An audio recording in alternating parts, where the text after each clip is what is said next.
Baiklah, sekarang kita melaksanakan observasi yang berada di tabing untuk melaksanakan observasi yang diampu oleh Pak Waginoto. Assalamualaikum warahmatullahi wabarakatuh. Perkenalkan, nama saya Muhammad Fadli dengan NIM 22077164. Baiklah, saya di sini akan melakukan observasi untuk memenuhi tugas dari Pak Wagino yang materinya berjudul ABS, Power Window, dan ABS.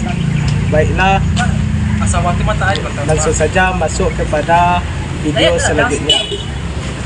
Baiklah, di sini saya akan menjelaskan tentang SRS. Di sini ada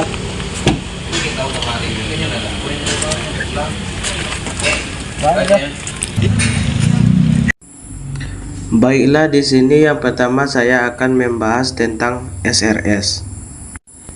SRS adalah suatu alat dapat mengurangi risiko cedera pada bagian kepala dan bahu pengemudi atau penumpang melalui pengembangan kantong udara yang dipasang di kemudi atau instrumen panel ketika terjadinya tabrakan pada kendaraan, dan alat ini adalah sebagai tambahan dari seatbelt yang sudah ada sebelumnya. Tujuan atau fungsi dari airbag ialah: yang pertama, meredam energi kinematik penumpang. Yang kedua, melindungi penumpang dari benturan interior trim. Yang ketiga, melindungi penumpang dari pecahan kaca. Selanjutnya ialah cara kerja dari sistem airbag. Di sini ada urutan dasar meletusnya airbag. Yang pertama, crash. Yang kedua, sensing. Yang ketiga, detection. Yang keempat, deployment. Ketika terjadinya benturan, masing-masing sensor akan mengukur benturan tersebut. Hasil pengukurannya dikirim ke ECU, kemudian ECU menganalisa benturan tersebut dan memutuskan apakah airbag perlu meletus dan tidak. Jika perlu meletus, ECU akan memberikan suplai arus ke modul yang akan dikembangkan. Setiap modul akan meletus airbag melalui air listrik yang disuplai, kemudian airbag akan meletus dan menggelembung. Untuk melindungi penumpang terlihat proses cukup sederhana, namun sebenarnya variabel yang terlibat di sini cukup banyak, dikarenakan airbag meletus pada saat mobil melaju atau mengembung sedikit, sehingga akan membahayakan penumpang daripada melindungi benturan termasuk benturan dari bawah, benturan bagian atas, dan benturan dengan material elastik seperti kayu. Pembentuk sistem air ini makin rumit, dan tentunya jika airbag ini terlalu sensitif terhadap benturan, maka kemungkinan tidak bisa meletus pada saat terjadi benturan yang kuat. Karena itulah, lembaga penelitian menentukan kapan airbag akan meletus berdasarkan hasil penelitian dan pengalaman. Nah, selanjutnya di sini saya akan menjelaskan jenis dari airbag beserta dengan tata cara letaknya. Yang pertama, di sini ada depth dengan kepanjangannya, yaitu ialah drive airbag. Ini berfungsi untuk mengemudi, terdapat pada setir mobil atau lebih tepatnya persis di tengah dari setir wheel. Yang kedua, di sini ada PAP atau kepanjangannya, yaitu ialah passenger airbag. Airbag ini ditempatkan di dalam glove box atau dashboard, yang berarti fungsinya untuk mengamankan penumpang pada sebelah pengemudi. Yang ketiga, di sini ada SAP, yaitu kepanjangannya ialah seat airbag. Ditempatkan pada kursi penumpang. Ini dirancang untuk penumpang yang dikembangkan untuk mengurangi cedera akibat benturan dari samping. Yang keempat ialah cap atau kepanjangannya ialah curtain. Airbag yang dirancang untuk pengemudi, di mana berguna untuk memberikan perlindungan yang lebih ekstra pada bagian kepala dan leher. Baiklah, berikutnya penjelasannya yaitu sistem pengunci pintu atau door lock. Fungsi utamanya yaitu ialah membuka dan mengunci pada semua pintu bila switch utama pengontrol door lock dioperasikan. Nah, selain mempunyai fungsi utama di sini, door lock atau pengunci pintu memiliki fungsi yang lain. Yang pertama, door lock dan unlock. Pada door lock unlock dengan pengoperasian on step unlock hanya pada pintu pengemudi yang dibuka dengan anak kunci saja, yang dibuka secara mekanik. Bila anak kunci dimasukkan dan diputar sekali ke kiri, sekali pintu pengemudi akan terbuka. Dan kedua, stop stick unlock dengan pengoperasian top stick unlock menyebabkan pintu-pintu lain terbuka.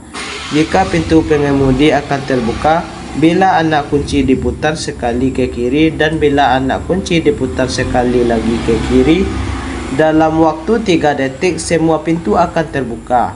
Dengan kata lain, bila membuka semua pintu dari pintu pengemudi, anak kunci diputar 2 kali ke kiri. Yang ketiga, mencegah kunci tertinggal.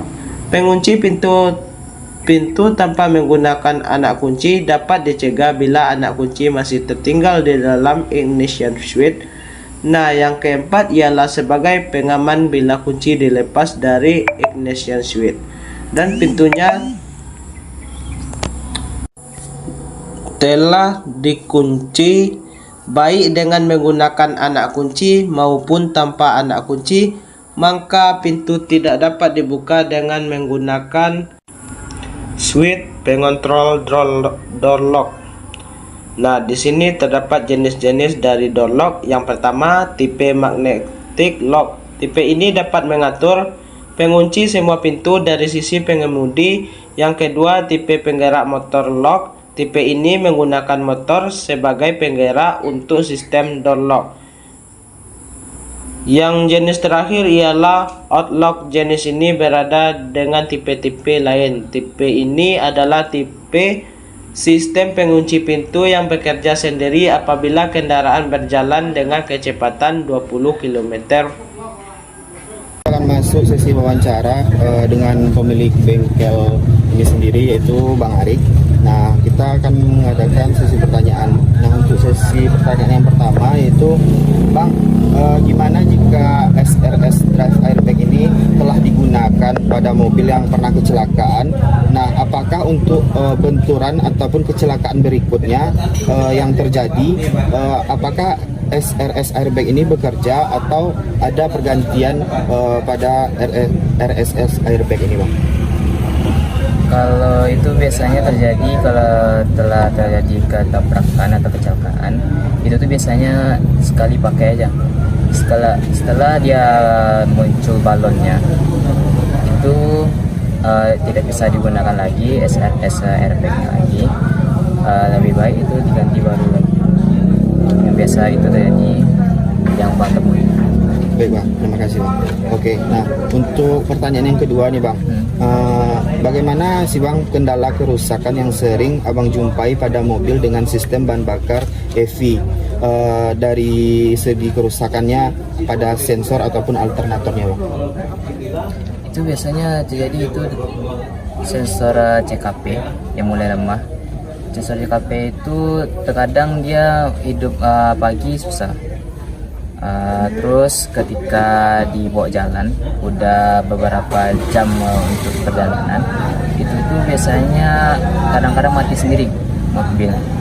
Nah, itu terpaksa lagi dimatikan mobilnya, lalu di start lagi baru bisa itu terjadi. Misalnya sensor CKP-nya ada lemah. Terus kalau misalnya sistem bahan bakarnya itu saringan bahan bakarnya itu udah mulai mampet atau macet bahan bakarnya menuju ke mesinnya, itu biasanya diganti saringan minyaknya aja. Kalau untuk usia dari pompa bahan bakarnya itu tuh ada sekitaran 200 km lah. itu tuh udah bisa untuk mengganti pompa minyaknya. 200 km. Ya, pokoknya penggantian servis bekalanya sekitaran 5 tahun. 5 tahun itu udah banyak yang kendala tuh di mobil itu. Itu patut diganti semuanya kalau bisa sih. Baik, situ juga ada rekomendasi yang diberikan oleh Bang Arik sendiri untuk servis berkalanya itu dilakukan seminim mungkin sekali 5 tahun, dan juga untuk penggunaan filter udaranya itu dengan jarak 200 km.